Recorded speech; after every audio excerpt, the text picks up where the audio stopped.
let's see. Is that a little better?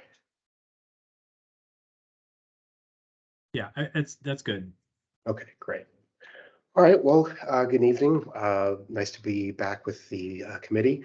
Once again, I'm Matt Roberts with Hirschler. I'm on the line tonight with Joe DePascal from Summerwood Corporation.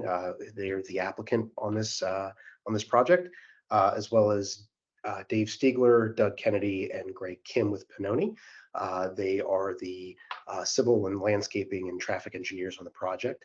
And again, excited to be here tonight to bring some updates to the committee, talk about what we've been doing since we last met with you in June. I noticed there are some people here who may not have been on our first call, so I did want to take a quick step back and just remind everybody a little bit of background on the project, starting with who the applicant is. Reston Commerce is owned and operated by Summerwood Corporation. Summerwood is a quick service retail business that's been in operation since the 1980s. They have restaurants all over the Mid-Atlantic region, including, as noted on your screen, Pennsylvania, New Jersey, Delaware, Maryland, and Virginia. Among other things, they operate Taco Bell franchises, including a number in Fairfax County. And we're here today to specifically talk about the Roger Bacon Drive Taco Bell. And so, again, taking a quick step backwards for folks who weren't here before, just want to orient people to the site. This site is located off of Roger Bacon Drive. It's located directly at the intersection with Wheelie Avenue.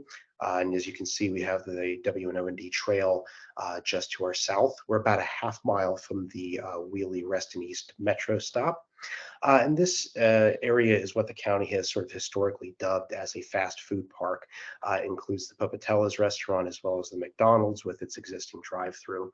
And as you can see, and if you've been through the area, at any time in the recent past, it's a fairly commercial area, mix of retail, commercial, office uses. Not a lot of residential directly in the proximity of the site, although the Chestnut Grove condos are slightly up Wheelie Avenue from us. Today, the site's developed with about a 2,300 square foot Taco Bell single lane drive-through. There's about 64 seats in there today and 38 parking spaces, more or less. The site's zoned I-5. All the surrounding sites are really zoned I-5. We're not proposing to change that. And it's subject to an existing special exception that was approved in the 1980s. That's how the Taco Bell got there today. Customers, come as a lot of folks on this call are familiar, since we talked about it very heavily last time. Typical access to the site is through Wheelie Avenue down the Roger Bacon Drive intersection, and then you sort of enter at the McDonald's entrance and move through a series of shared drive aisles, ultimately reconnecting with a drive. And we'll walk through this a little bit more in a moment. But you ultimately connect with two drive aisles that are on site, enter our drive-through, and then re-exit at the egress point back out to Roger Bacon Drive.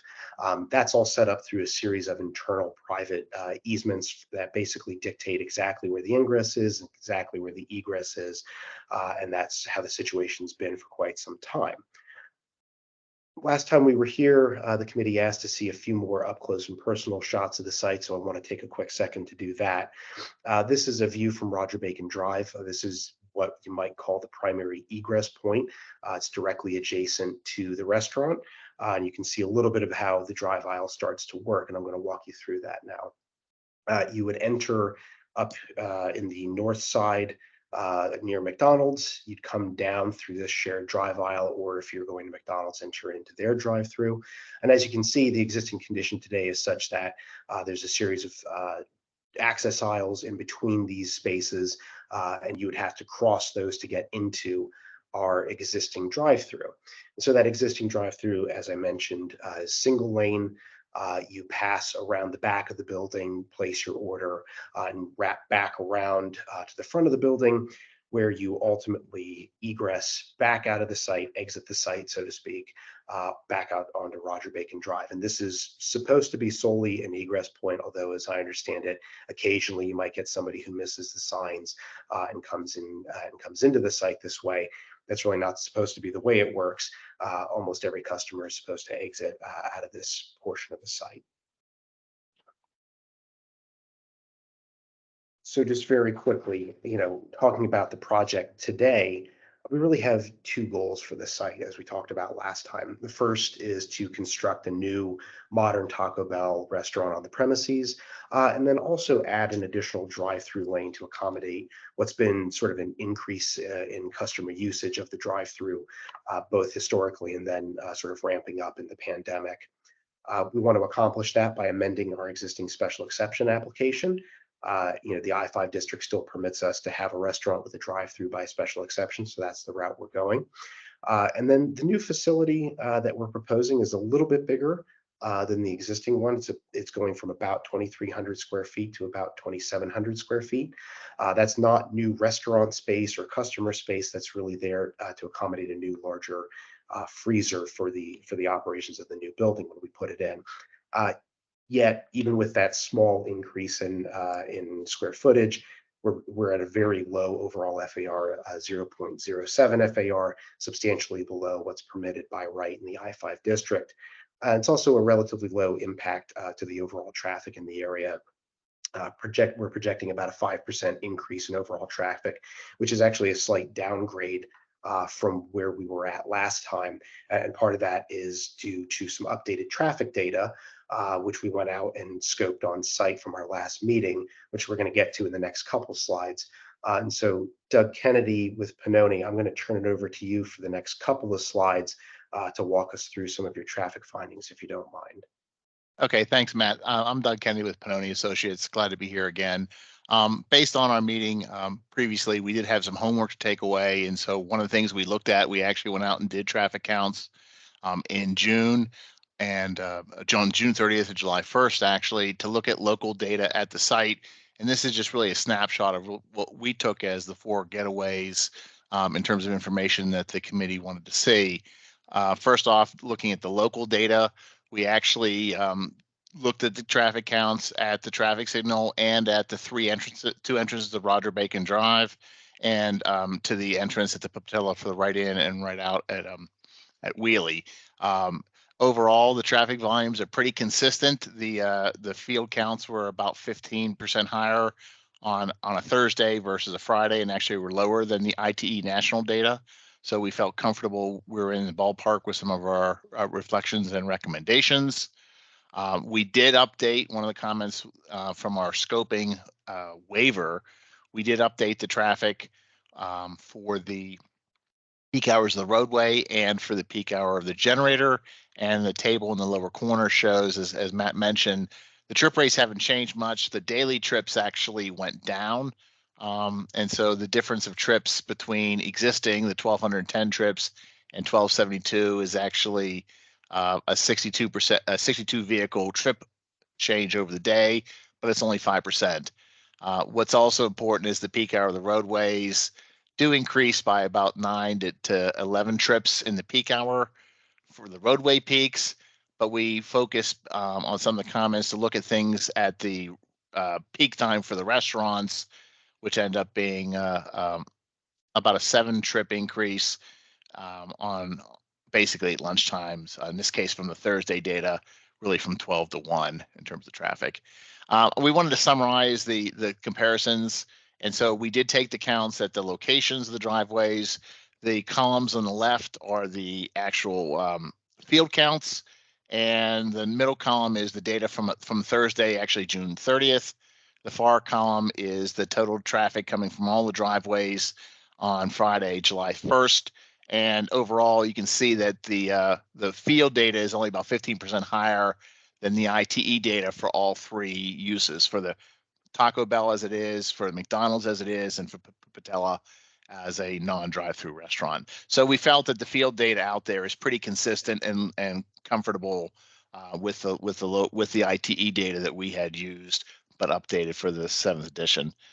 Overall, in terms of the operations of traffic, and one thing that came out in terms of the summary was, as Matt mentioned, there was a couple traffic, and we showed here in terms of 7 trips were actually coming into the Taco Bell exit, which is the graphic on the far right. Obviously, most of the traffic comes in, Roger, at the McDonald's entrance. About 72% of the traffic comes in. What was surprising from the counts was that only about a quarter of the total trips into the restaurant park are coming in at the right in, right out of Pupatella. And that really highlights that the people are using, yeah, as Matt highlights there, they're coming in that entrance. I thought the traffic would be higher there because you're coming from the entrance and you're able to avoid some of the congestion at the signal.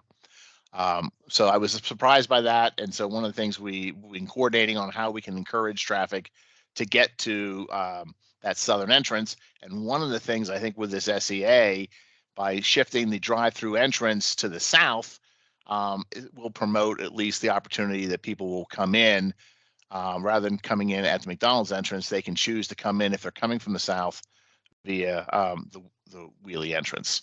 We did look at the queues, and I made a note on it that in the afternoon at lunchtime, the signal was running 2 minutes and 10 seconds.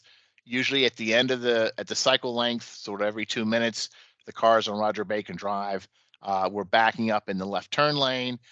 At one time, we saw a maximum of 5 cars stacking to get out of McDonald's and Taco Bell. That was occurring once in the hour. So the traffic does flush through and get out there. They do have some delays based on the existing signal timing, but overall the operations do seem to be reasonable. So we felt we've at least tried to address and look at local data to do it and look at the coordination. And our feelings were that we've shown the operations and the access. This also shows the access spacing and the adjacent pedestrian crosswalks, as well as the distances over to the metro station. So from our perspective, again, the key is it is a minor change in the traffic volumes. We've tried to define it. In a sense, most of the traffic is McDonald's related based on the trip generation, but we recognize we need to be good neighbors and coordinating. So we've tried to design the site to allow flexibility. And as Matt will mention, we did actually reach out to McDonald's to talk about alternative access at our exit. So Matt, Thanks, I'll turn Doug. that back over to you for the rest Appreciate of the it. Just a few changes. more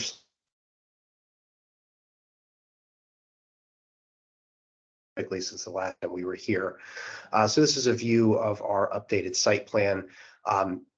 Full disclosure, this is slightly different than the one we circulated to the committee. We made a slight update today, and hopefully the committee will forgive us for doing so because we think it's a positive change that really we were able to integrate just today after having discussions with staff.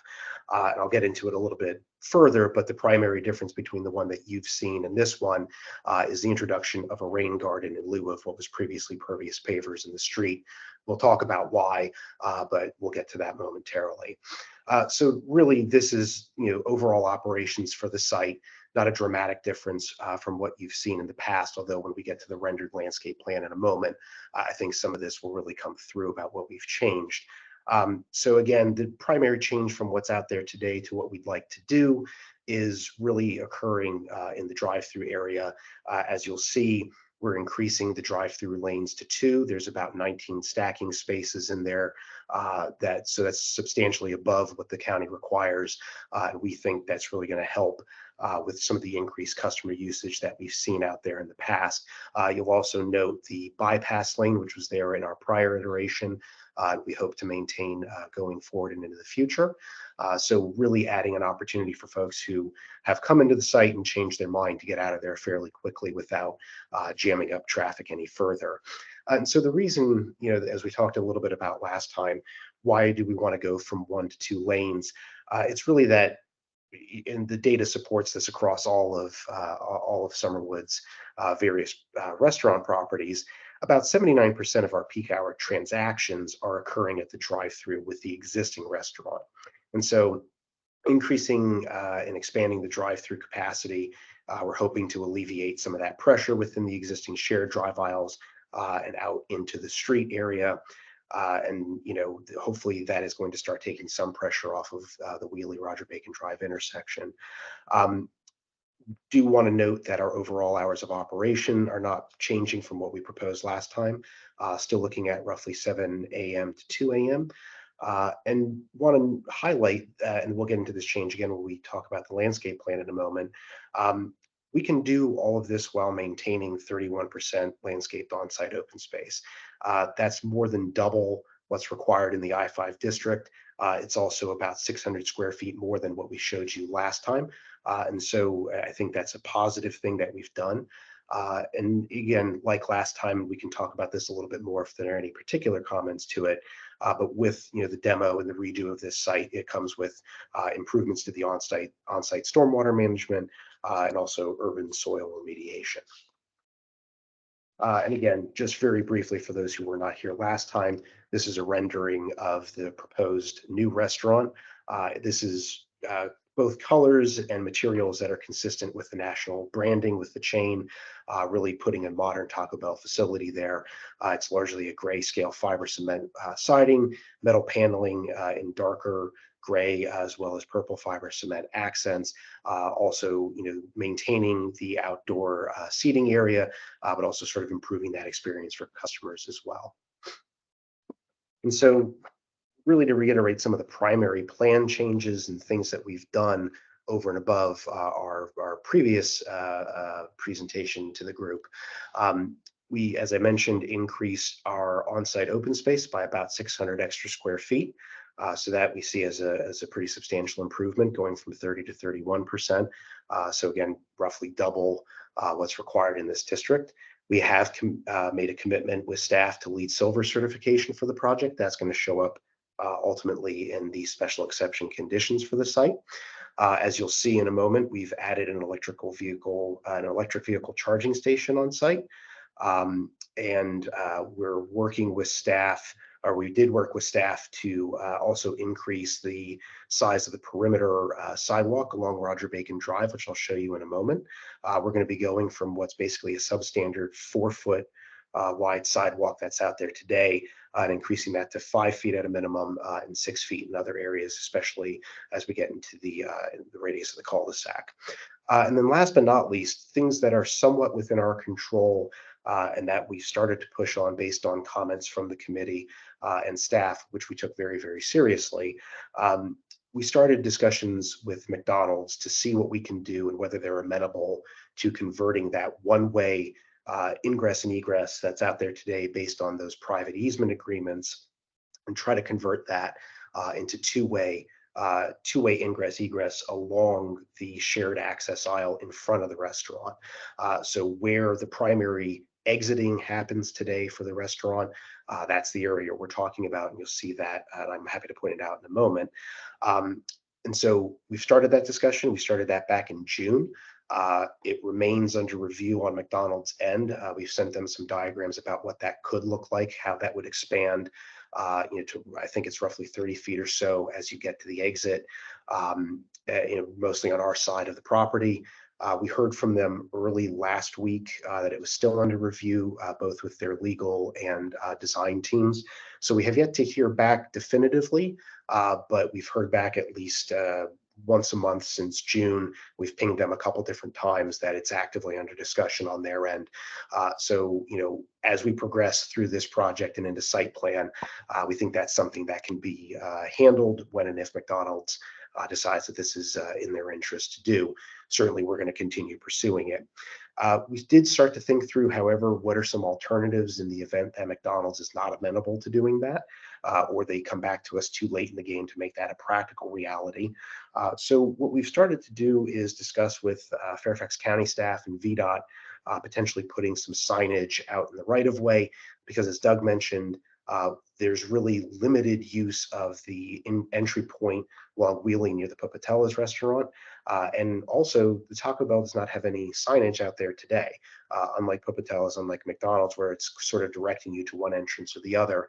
If you were just coming to the Taco Bell by yourself, you wouldn't really realize, if you were using Google Maps or something like that, that there is a secondary entry point.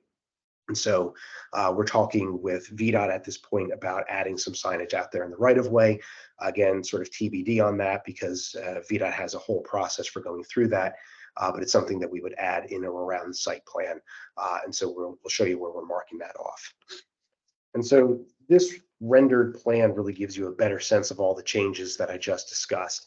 You'll notice all the additional trees, shrubberies, and plantings throughout the site, both on the property specifically, and then based on some comments we got both here and at staff level, we've added some additional landscaping within the Drive Island area.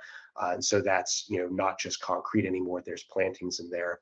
Also want to point out where there were pervious pavers here before. In our last round, we got a staff comment back saying there's an existing easement roughly here for, I believe, a storm sewer pipe. It might be a regular sewage pipe. But in any event, given that the pervious pavers require a type of detainment unit beneath them, staff was very concerned how that would affect their ability to do maintenance on their lines. And so they basically asked us to get rid of the pervious pavers within the parking area. And so in lieu of that, what we're proposing now are rain gardens within the area on next to the restaurant. I'll show you an example in a moment here of what we're proposing for that. But we think that's, that's adding to some of the landscaping on site, adding to, how we're sort of maintaining our stormwater. And so we think that's an improvement as well. I mentioned the electric vehicle charging station. It's right there. That will be on site and ready to go. Also mentioned the sidewalk improvements. We were not showing this last time because after some discussions with VDOT, we were able to come to a conclusion that we will be able to provide a minimum 5-foot sidewalk out there, which is in compliance with the PFM standards. And then ultimately that expands a little bit to 6 feet as you start getting into the cul-de-sac, still along our property line. And so, adding to the sidewalk out there, and as these sites come in over time, the hope would be that ultimately they expand at the comp plan level, but at a minimum meeting the PFM requirements, which they just don't today. Lastly, we were asked last time to sort of point out how the site interacts with the trail improvements that are coming in. So we are showing the proposed flyover along Wheelie, as well as where that trail improvement is going to be located next to the site. I believe there was a comment, I believe it was Commissioner Carter, in fact, asking about potential for a trail connection. We've looked at it. Unfortunately, given the grade changes in this area, which is sort of signified by that 10-foot tall retaining wall that the county is putting in, both sort of given that and the buffer that's going to exist, it would be very, very difficult, if not impractical, to put a direct connection for bikes and pedestrians out to the trail.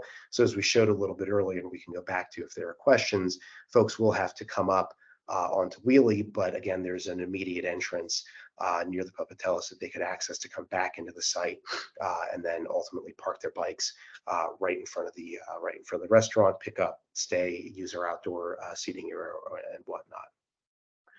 I did mention a rain garden. This is just an illustrative example from a recent one that Pannoni has done. They could speak to this more in depth, but it's using natives and other local species. So this is a fairly good example of what these look like in practice, as opposed to just showing it on a rendered plan. This is something that we would hope to recreate in the future with those rain gardens.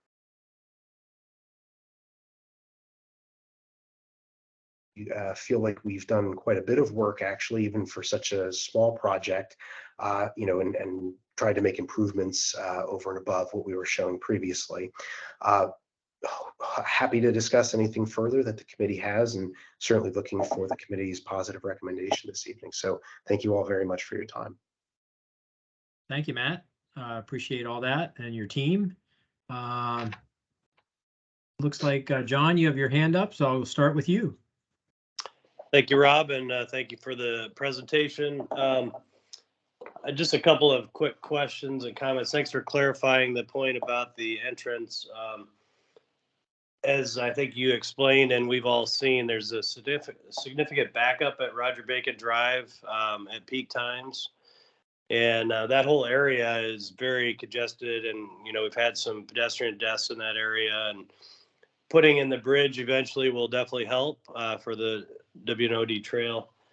But there is definitely a backup there, and I'm still surprised that they combined the McDonald's and Taco Bell traffic in the original design, because I feel like that creates some of the problems there. And so I think whoever made the comment last time was wise, that it would be much better to have Taco Bell have its own entrance further up Roger Bacon Drive, and would help a lot with the congestion there.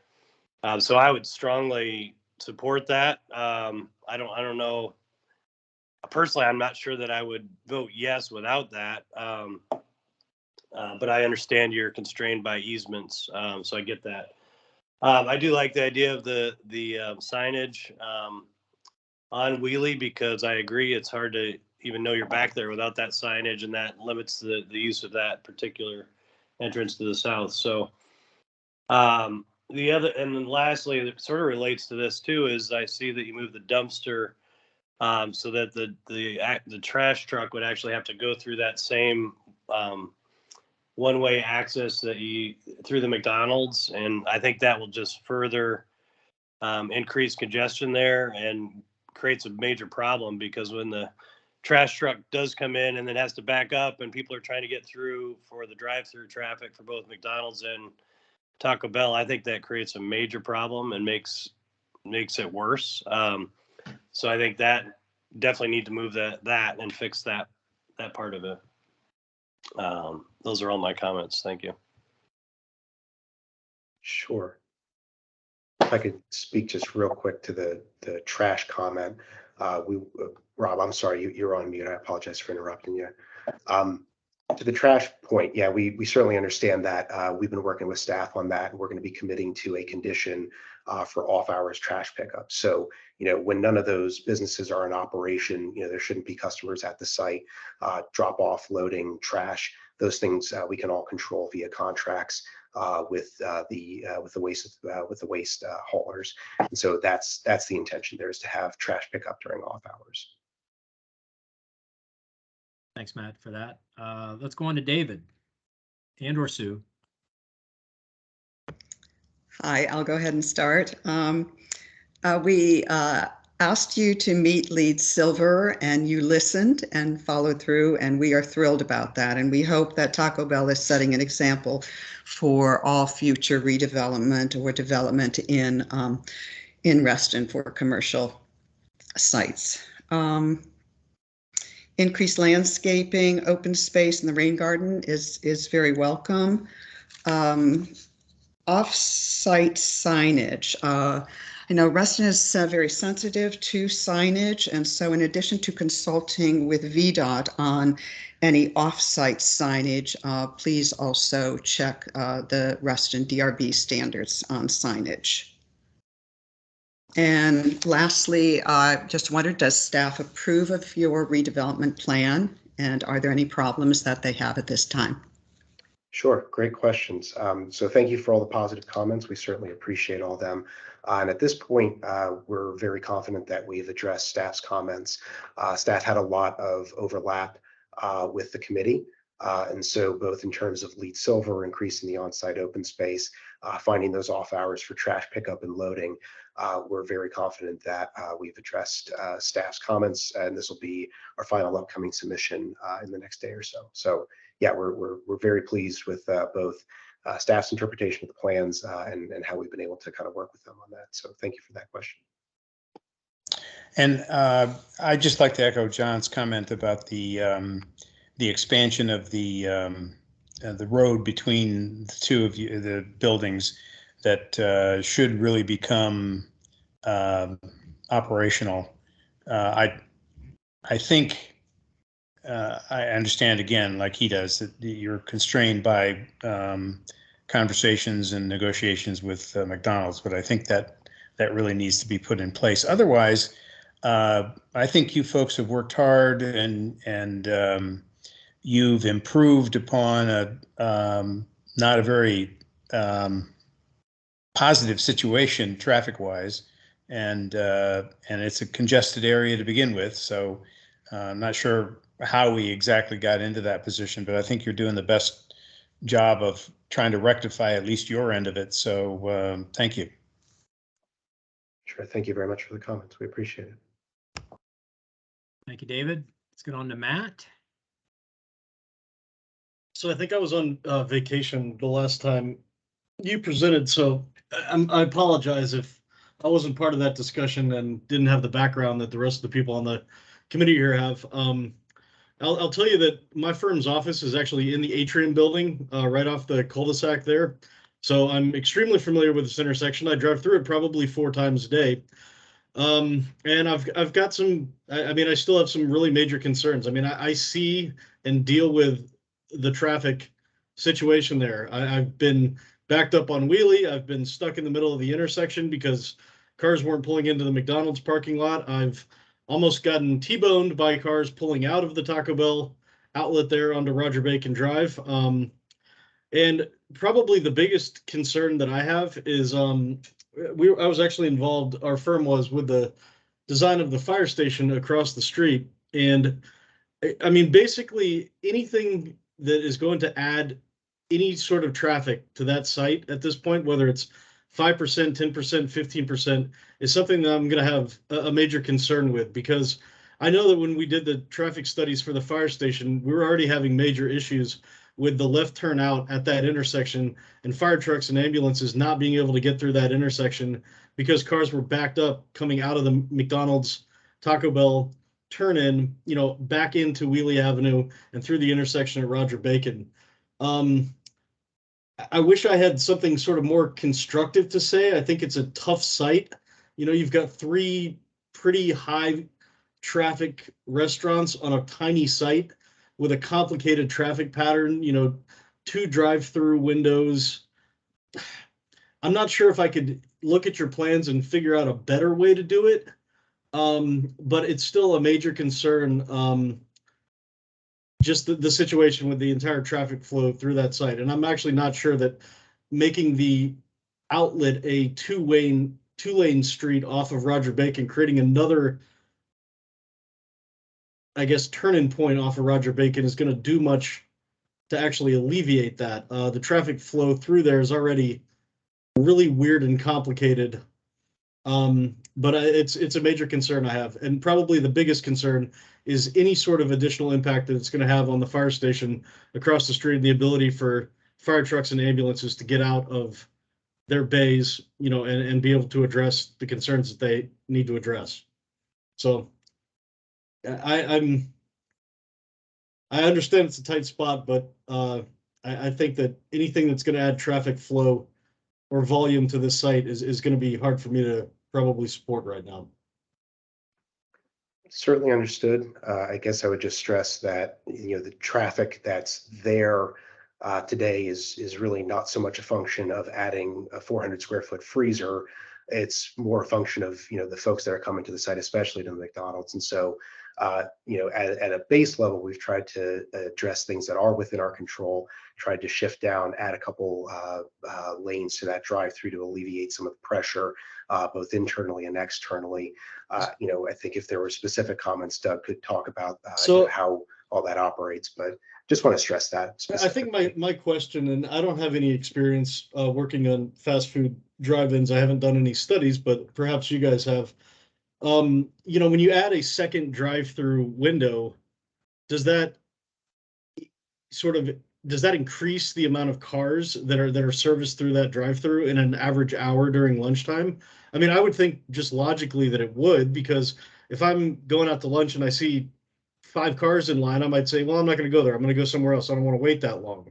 So, you know, I could see the addition of having 2 windows instead of 1 as creating more traffic in and out of the site, simply because you're able to process more people through your drive-in window in a given hour, you know, at lunchtime or at 5 o'clock in the afternoon, when that is most busy. In my experience, that's when it gets really backed up there. Mm-hmm. Rob, if it's Matt, okay, I can have yeah. Doug or Joe sort of speak to that real quick.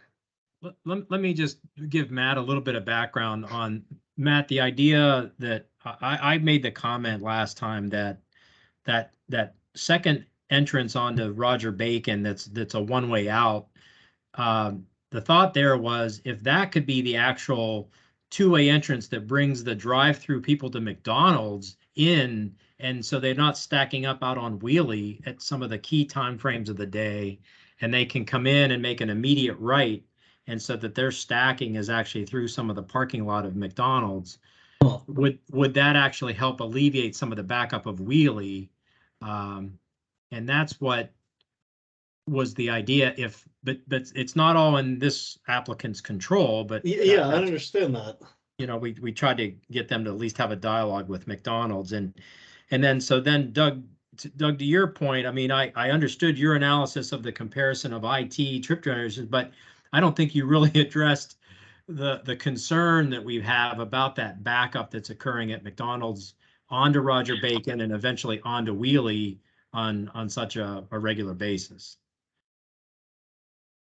Rob and Matt, let me just speak to sort of the sources. We did quantify in terms of looking at the queues, and again, as noted, the traffic does back up in terms of the term and the proximity because of the right in for McDonald's versus this traffic signal Wheelie. So we looked at that and tried to. There's not a whole lot we can do without coordination and cooperation with McDonald's.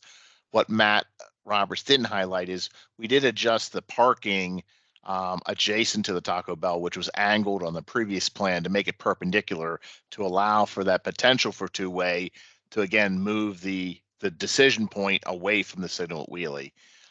As far as the queues out there, one of the things we did quantify, we did look nationally as well as locally in terms of the data, adding the drive-through lane, and we looked at where the queues are today coming out at the drive-through, and you're serving about 8 cars max under the current configuration. You'll be able to serve more with the additional stacking to allow the progress. What we've seen on a national level by adding a second drive-through, it may change the traffic increase between 8 and maybe 20%.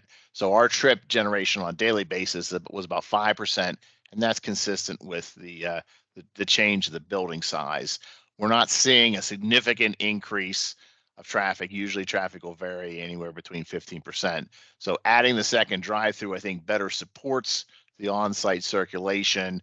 Again, moving the driveway closer towards the Papatella driveway also provides some opportunity for congestion away from Roger Bacon Drive. And I think we've tried to make an effort to address the exit through there. I can't change the traffic signal operations on Wheelie and Roger Bacon. It's really set to maximize the through traffic on Wheelie.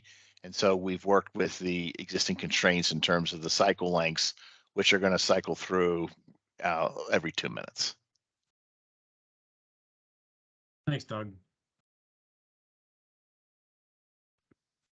I think, the improvements that are being made on the Taco Bell side are about as much you can do on Taco Bell side. Yeah, The problem is the other area, but I agree with this is a modernization of a building and modernization and, the whole freezer thing. And I'm not sure what's being proposed is truly worsening the situation out there. But let's go on to some of the others who have comments. William Pegues.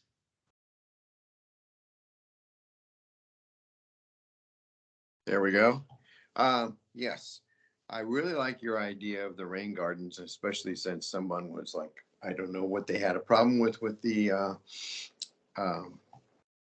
permeable pavers, but whatever. So what I really want to do about that is to say, do you have curb cuts that let the water drain from the adjacent driving aisles into the rain garden? Because actually VDOT has been experimenting with that here in the general area. There's 2 really great examples in front of the new Porcelanosa building on Route 7 and the service area, where it takes water right out of the gutter in the road and brings it into 2. They're more like stone gardens because of the droughted kind of condition there with no vegetation or shade. And they also have some over in just outside of Fairfax City, where it's a residential area that comes down a hillside where they have curb cuts into rain gardens, and those are true rain gardens. So that would be really great if that's what you're doing. Is that what you're doing? I'm going to ask Dave Stigler to step in there. Sure, you're right on. As much as the parking lot that we can get into the rain garden, we'll do it. There is one part of the parking lot that I think drains away from that open space, but there's an opportunity to take some roof water and put it into the rain garden. We actually have 2 rain gardens, and one is there's a rain garden in each drainage divide, if you remember from the last presentation a couple months ago, is half our site drains to the south and to the other half to the north. So, but yeah, we plan on capturing as much parking space and travelway water as we can and get them to the rain gardens. We can use curb scuppers and even places where the sidewalk, the water will go under the sidewalk on like via a metal plate. But yeah, I agree with you. That's the plan. We don't have a lot of those engineering details worked out yet, but we plan on doing that during final site plan. Okay. The other thing is that you happen to mention is a roof, and have you done any looking at a vegetated roof on the building? I mean, that was one of the comments that came up in the last review. Not for stormwater. I believe it's being used with mechanical equipment up there. Doesn't really Right. matter with the mechanical equipment because unless you've got it like covered 100%, because anything helps. And there is a stormwater retention system called the purple roof concept, which is a generic. It can be any number of different kind of roofing membranes, but there's the system which slows it down, and it's also doing a lot of the filtration process that has to be done as well. And the water can, like, if you were doing your full roof, which you might be able to do that because the system that stores and holds the water can run under anything. It can even run under pavers. It works best when it's running under vegetation, simply because the vegetation then pulls that water and puts it back into the atmosphere as opposed to having it go anywhere. It's a detention type system, so it's slowing the water down. It can be as efficient that it can actually take care of the first 1.2 inches of water that falls in any given rainstorm, no matter what, before then it starts letting the water go.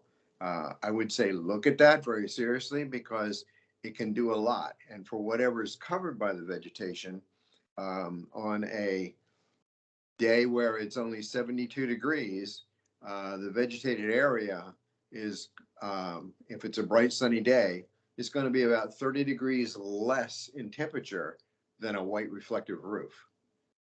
And so it could be less insulation up there, or it could be the same amount of insulation and the lower HVAC requirements.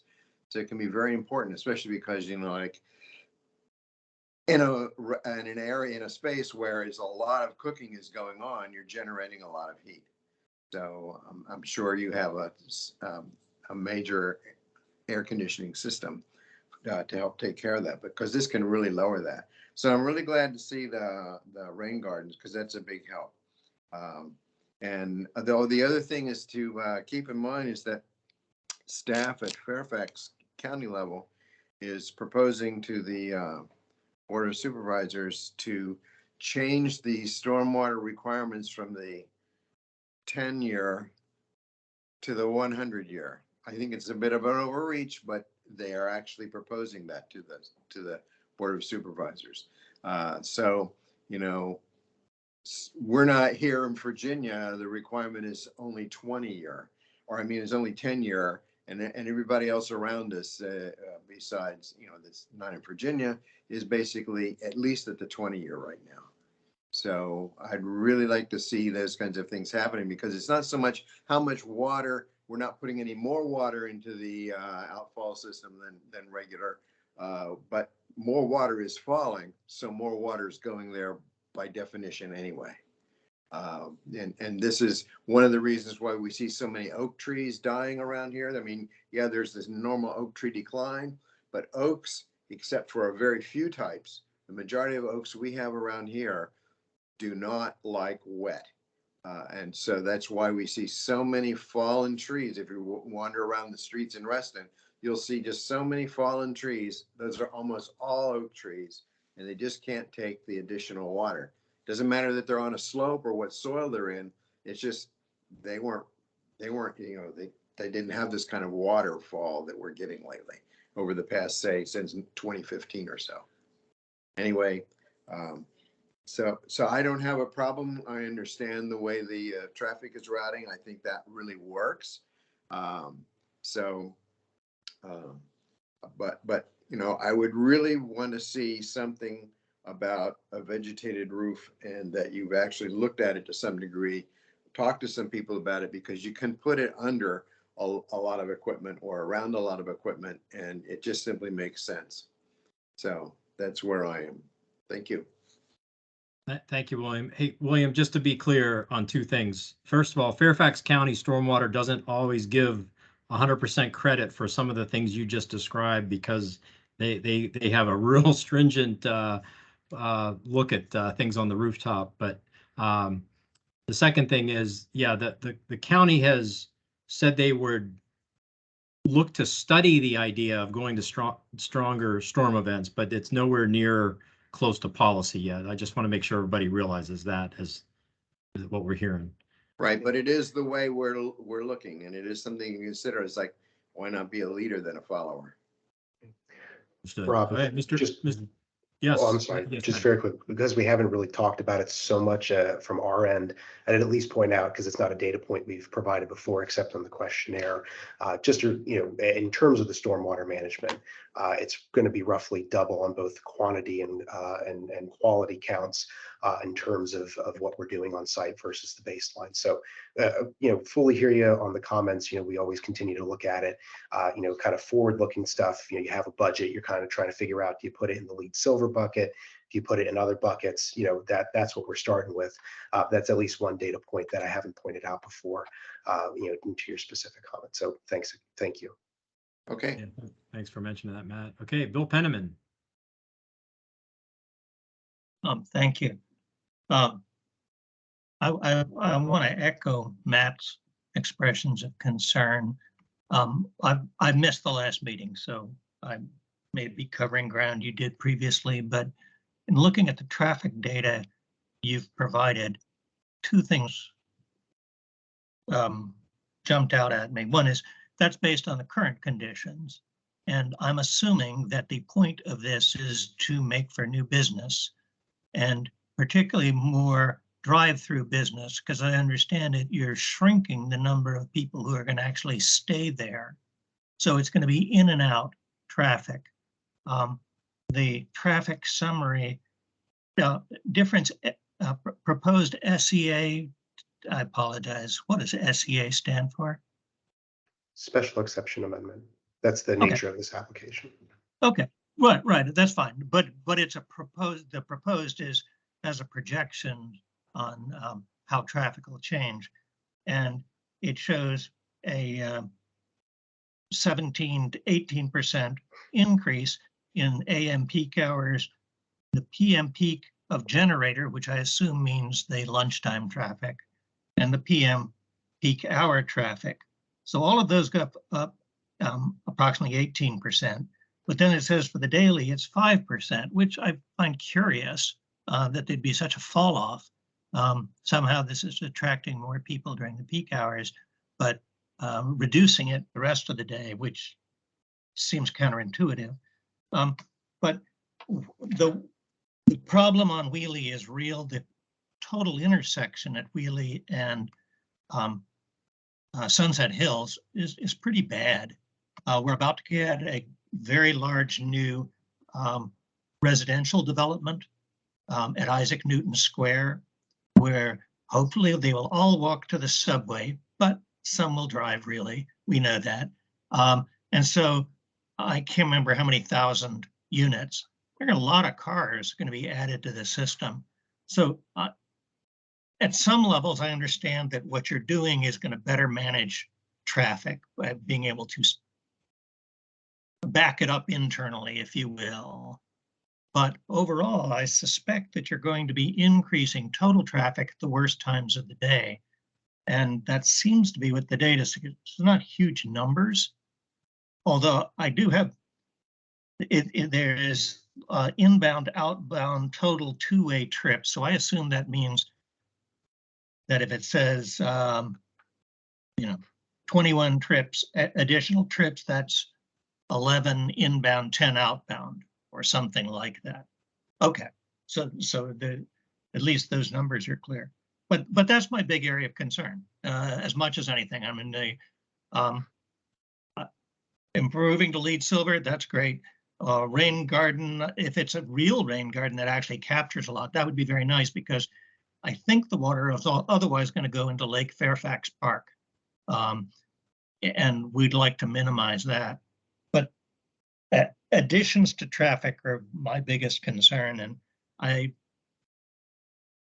lacking further data on it that I understand, it's unlikely I'm going to vote for it. I might abstain because of uncertainty on my part, but I am very uncomfortable with anything that would increase traffic in those periods. Thank you. Sure. Just once again, very quickly, I think I would just reiterate that it's, the nature of this particular application is, got to be looked at relative to what else is in that fast food park. We are sort of a small overall amount. The improvements that we're making, which probably would not, happen absent the special exception amendment, adding the drive lanes, shifting them down and such as that, absent the SCA, the condition doesn't change very much with the existing situation. So, in the absence of what we're proposing, the ability for the developer would be to scrap the existing building, rebuild it with roughly the same floor plate. The rest of that stays the same. So, we're sort of coming at this from the perspective of, what improvements can we make? What opportunities do we have that are within our control? And certainly, I think we're making an effort to reach out to our neighbors, talk with VDOT, probably over and above what would happen again outside of this, and certainly hasn't happened until we kind of came forward and owned the site just a couple months ago. So certainly appreciate the concern. I do. Again, I would just stress that the existing condition that's out there is probably reflective of existing traffic to the site, as opposed to adding a 400 square foot freezer. And so doing what we're doing, we think is going to be an improvement overall, and we would hope it would be viewed that way. But thank you for your comments. We do appreciate it. Thanks, Matt. Let's go on to Tammy. Thank you. Mr. Roberts, I get what you're saying. I think what some of the people who didn't come to the previous meeting don't get is what you've done with this design is really provide more stacking space, which is helpful. Whether or not, I hope you do get more business. That's just crazy to try to limit somebody's business. So I'm not in that ballpark.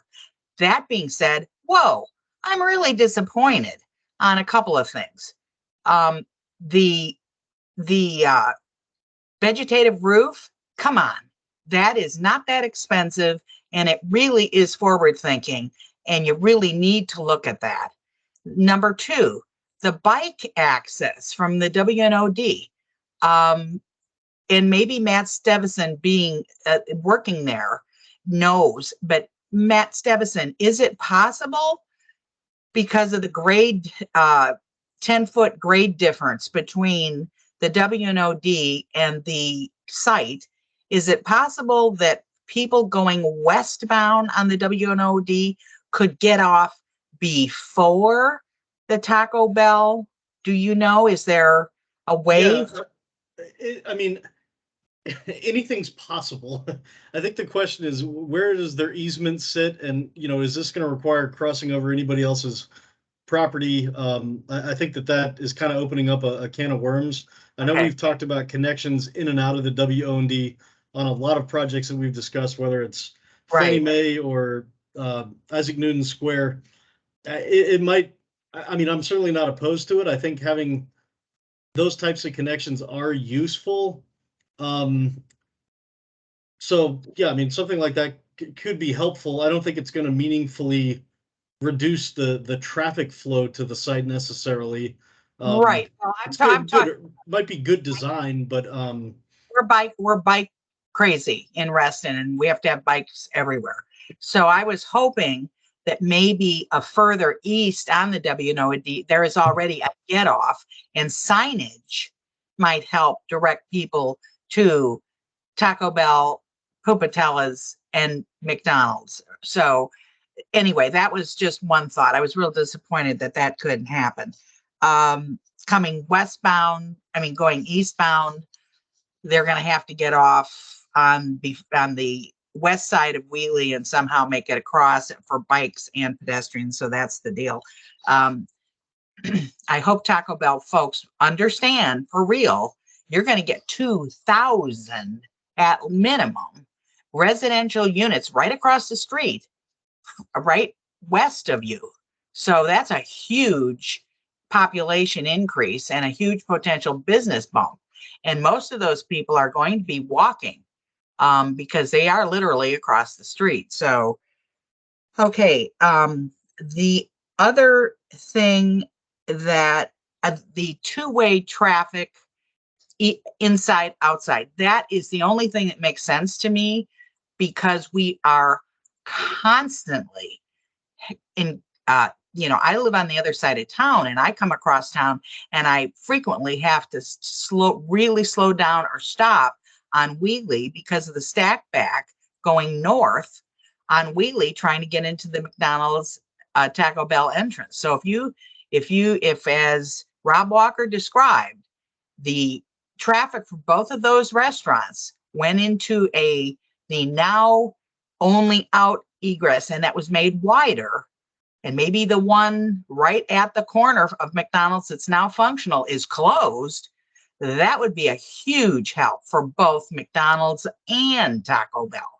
So I really can't support this until that's done. I don't understand. I mean, I do understand that McDonald's can be slow and pokey, but I wish that somebody with a big darn magic wand in the sky would bang them on the head and make them wake up, because it is a traffic hazard.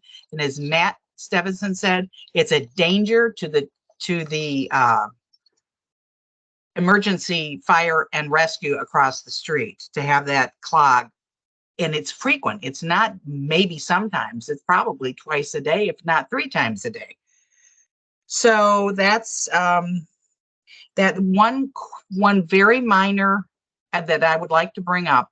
As you exit your drive up lane, because I used to go to your restaurant a lot buying lunches for construction crews. Coming out, especially if we can get this two-way entrance, a wider traffic aisle that I just described, the radius turnout to go back onto Roger Bacon is brutal.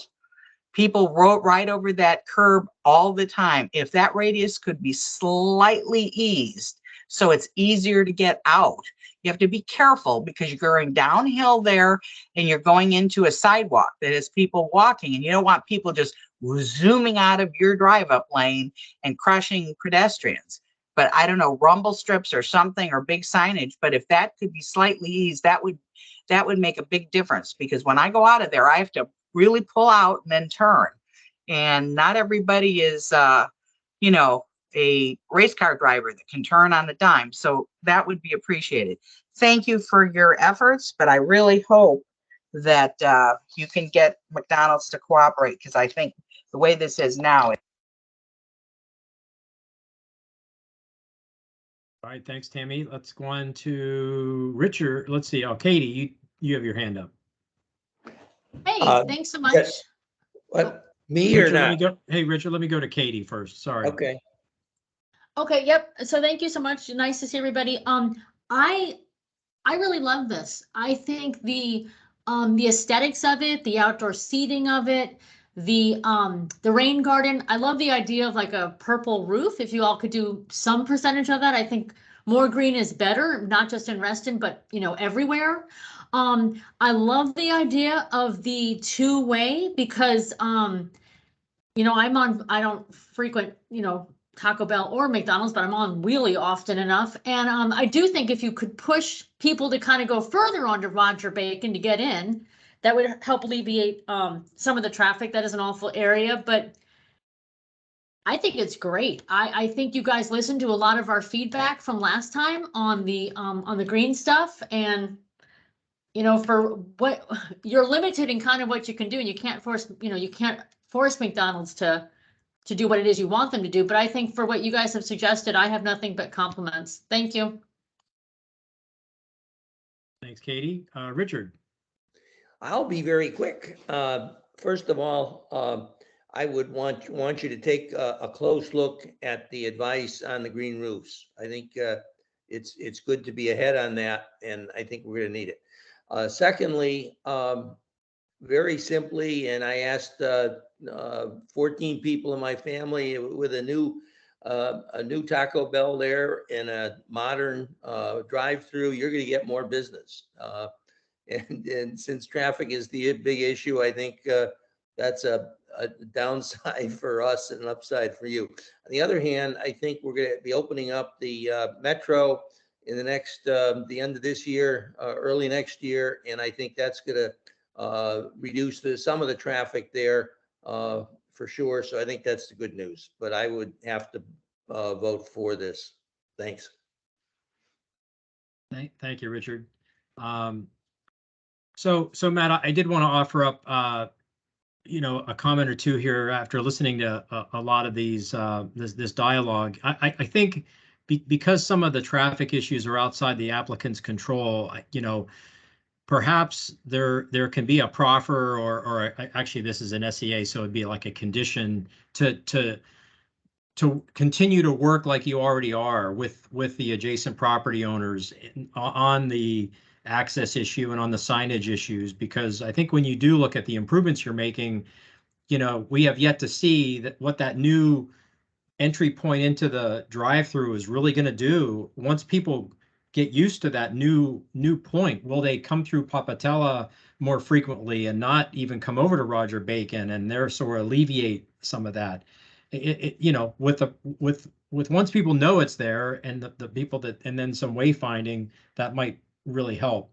But because some of that's out of your control, I think, to me, the best we can do is ask you to continue to work on that as a condition maybe of the application, and in good faith to try to continue to improve that. But I do think that a lot of what you're proposing is all for the better. It's better than what's out there today, and I think it'll improve what just that whole area with this proposed construction. So I just offer that up for those who are on the fence or concerned about that, and knowing that it's hard to commit to somebody that's not in totally your control. Maybe that condition of some sort is the way to go down the road. I would say, Rob, you sort of hit the nail right on the head with that. That's actually something we intend to discuss with staff in the next couple of weeks as the conditions start to go back and forth. I think everything the committee has brought up in terms of the two-way, the offsite signage, those are all things that are very much to our benefit as well. There's no reason we wouldn't do that if the stars align. For the things that are either in VDOT's control, where are they allowed to put signage under the statewide regulations within the right of way. We spent a lot of time with Fairfax County seeing, is there an opportunity to do a waiver of signage on, say, the Popatella site? Unfortunately, the Fairfax County zoning ordinance just simply doesn't allow for that. So that was our first thought. In terms of that ingress egress, we would do it the moment McDonald's tells us we're good and we can start talking through that situation. And so yeah, I think we're very much amenable to looking at a condition that says we have to kind of discuss a no-go point to make sure that the project can move forward and not get stalled by a third party. But yeah, I think everything you're saying is actually something we've started to think ahead on as well. So appreciate the comments all around. We really do. And I think you have our honest commitment to say, we are pinging McDonald's regularly on this. We are trying to make sure that they are, being responsive to what we're sending their way. Because I think we've heard everybody loud and clear that this intersection is a real concern. And then Matt, go ahead, David. I would just like to add that this is a big concern with the county as well. In fact, they're concerned that if we do get McDonald's to play ball with us, that they would have to then entertain an interpretation to our plan. So we've actually built in flexibility with notes that we wouldn't have to go back to the county and waste their time to do a two-way if that in fact does happen. It does fall to get that. And while I've got the floor, I just want to add to answer one of Tammy's comments about the tight radius. Today, there's a 5-foot radius, and we're increasing that to 10 feet. So we actually show in our plans how a passenger car can make that turn very easily. That's great to hear. Yoo-hoo. Thank you. Welcome. Dave, you got a yoo-hoo from Tammy. Hey, Matt, can you remind us again your planning commission date? Sure. We're currently scheduled to go before the Planning Commission on September 21st. County Board of Supervisors date is still TBD. The hope would be to go from September to October. Okay, so which is, here it's August 15th. So this is why we were here to vote on this tonight in hopes that those dates could still stick if that's what the committee decides. So Can John Carter comment? absolutely. So I just wanted to get that out there that knowing how tight this is. So Mr. Carter, do you have a comment? I do. Three things quickly. I do think that two-way traffic is critical. The second comment is remember the Wnod trail is not just a bicycle route. It's also, particularly in this area, significant numbers of walkers and runners, and a way to get to this site, whether it's McDonald's or Pupatella or Taco Bell, some way to get there, I think would be important. So I would keep working on that. And then the third one that hasn't been brought up is probably a contribution to preemption devices for particularly Wheelie Sunset. And I guess Roger Bacon would probably be required by the Planning Commission. So those are the three comments I have. Thank you. All right, thanks, John. Let me just ask Dave Stigler, not to put you on the spot, but I don't know enough about the design of the Wnod bridge over Wheelie, but almost at every intersection, there typically is a way to get at grade at most of the major intersections. And I think it happens, if I'm not mistaken, if you're going westbound on the Wnod trail, there is a point where you depart from the actual trail and there's going to be a spur that will then go toward Wheelie Avenue and meet up with the sidewalk on Wheelie Avenue, I think. And then I think you then have to cross underneath the bridge, this new pedestrian bridge, to access this development. Do you know if that's a correct statement? I think I follow you. We've looked at the trail design in detail. So today the trail does not have a flyover.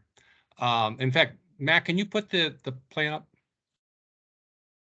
So the flyover has to clear, tall traffic with this bridge. So it's got to reach, 18 feet of clearance or 15 feet of clearance. So it's starting with its grade elevation actually off the page, and it's starting with a retaining wall and building up very slowly. And it has to be ADA accessible, so it's probably less than 5%. So there's a section of the trail that flies over, and that's on the north side of the easement. And then there's a section of the trail that stays on grade, and that hits the sidewalk at Wheelie.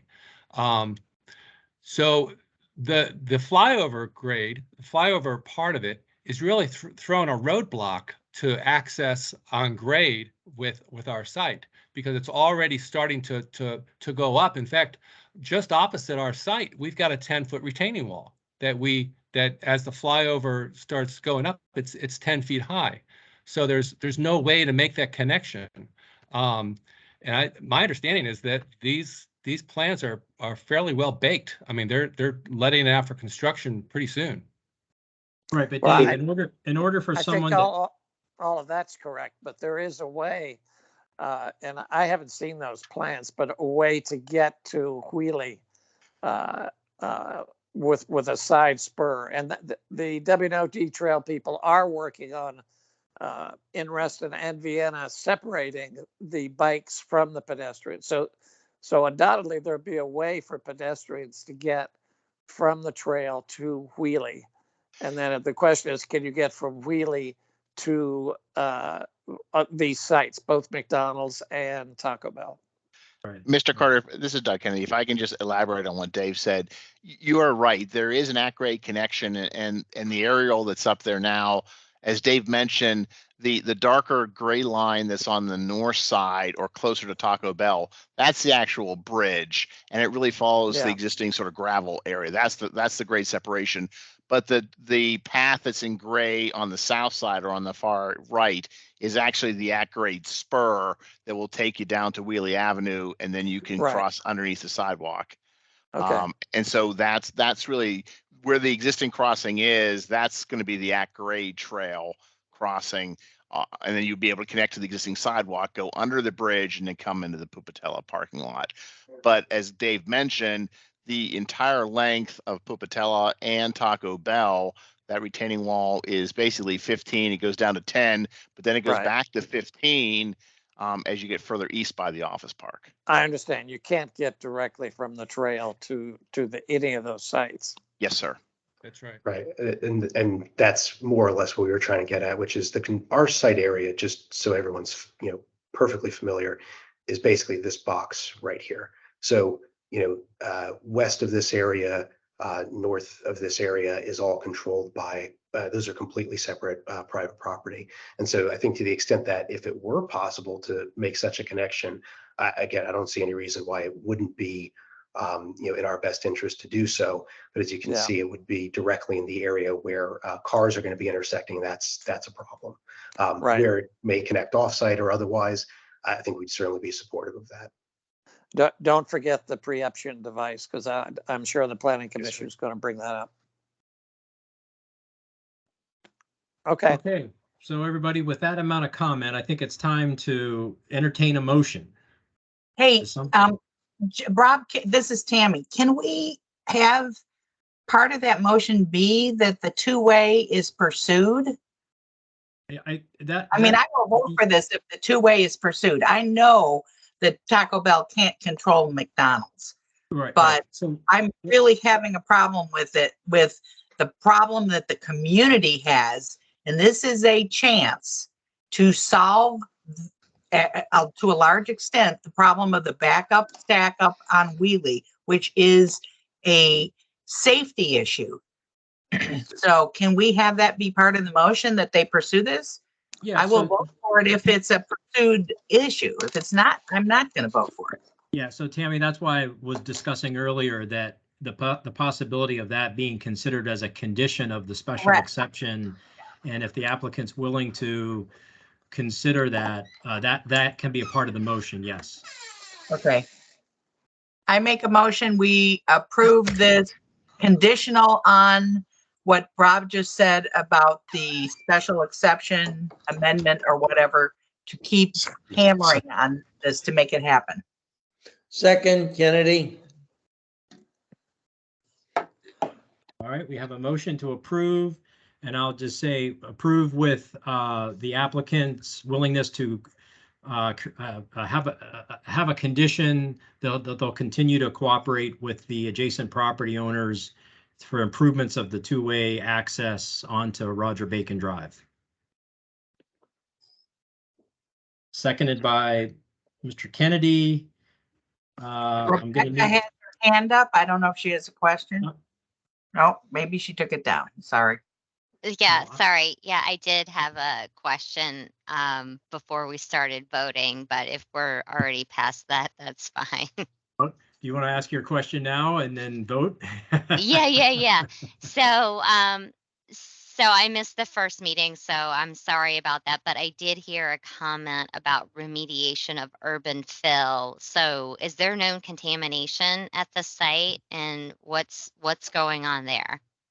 Oh, sure. I'll let Dave Stigler talk to that specifically, but I think that's more getting at soil compaction and aeration of the soil as you kind of go in, dig up what's there and put back in place a foundation for the future. So Dave, if you have anything specific on that you might be able to share just sort of at a layman's level, because that's my layman's explanation of it. You don't need to be layman's with me. Give it to me, Dave. Oh, even better. Even better. Rebecca, I'm not aware of any hazardous material that's on the site. What Matt was describing is a best practices for landscaping to soften up the soil for better root growth later on. But I'm not aware of any. Now, of course, during construction and during the final site plan, there'll be a soils report done and investigations done on that. Okay, so urban fill remediation, there's not like, you're not actually remediating the soil, you're just placing it in compacted lifts and making sure in the landscape areas that the soil is the right compaction in the soil mix. Yeah, and if I may, Joe DePascal from Summerwood. Yeah, that when we purchased this from Mr. Bilal's, we did our environmental study, and there's nothing out there environmentally speaking. There's no issues. Okay, great. So I like the bike parking. I know it's not easy off of the Wnod trail, but I do think it's important to have the bike parking there and the EV charging. I think that's good. I think it has like visually a nice look to it, like the Reston kind of aesthetic. So I liked that. And I like that you have the outdoor seating. I rarely go in there because the traffic is terrible. Like kids were having Chick-fil-A and not McDonald's because this is a show. So if we can get that fixed, like the two-way, I think that'll be a really big help. So I approve on that condition. Okay, so you're okay. Let me go down the line here. Bill Penniman, can I get a vote from you? Yes, no? I will abstain. Abstain. Okay. So I'm just going down the list here. David Vanel. 2 yeses. Sue is a yes and David's a yes. Sue, do you want to confirm? Yes, yes, I confirm that it's a yes. Thank you. And yeah. All right, John Capilla. I'm a no because of the significance of the traffic and safety concerns. Okay. I do appreciate your efforts. Bear with me, my screen's really small here. Matt Stevenson. No, for the same reasons John just stated. Okay. Katie McLean. Yes, I approve. Okay. Let's see. Richard Kennedy. Kennedy, yes. Okay. Tammy Petrine, you were the one that made the motion, I guess, officially. Yeah. Yes. Okay. William Pegues. No, for pending on the roof, the vegetated roofing system, which I think just needs to be everywhere. Okay, and then last one is mine is I'll vote yes with that condition. So 1, 2, 3, 4, 5, 6. We have 7 yes and 3 no and 1 abstained. So application approved. Or so with that condition. Matt, I appreciate you and your team, your time and the attention to the detail and your responsiveness to our comments certainly was, and you heard some additional comments and some things that, now that when you move from special exception to site plan, maybe you can take some of that into account and look at some of those other additional items. But yeah, we hope you have great success with getting through the rest of the way of the process. Well, thank you all very much. I know it's late, but as with almost any application that I've done in 10 plus years of doing this, we appreciate the comments. These applications always come out a little bit better, if not a lot better, on the other side of these meetings. So, we appreciate everything that you guys do, and we'll continue looking at everything. So thanks again for your time. Thank you. All right, thanks. Thank you, everyone. Take care. All right. Planning and Zoning Committee, I have no other business tonight. Does anybody have any final words? Good night. Other than to thank Shruti for pulling it together and finding out a way to make this happen. This is a nice. I'm sorry. I'm sorry again. We really appreciate your ability to find a way to get us together. So yes. Yeah. Thank you everyone for being patient and understanding. Yeah, I'm glad I was able to get it up on my phone. So yeah, hopefully me too. IT can tomorrow. Thanks. All right. Do I hear a motion to adjourn? So I so moved. move, William. All right. Yes. Everybody have a great evening, the rest of it, and Thank Take you. care. Good night, rest of the everyone. week. Thank you. Thanks, Thank you. Rob. Bye. Thanks, everybody. Thank you very much.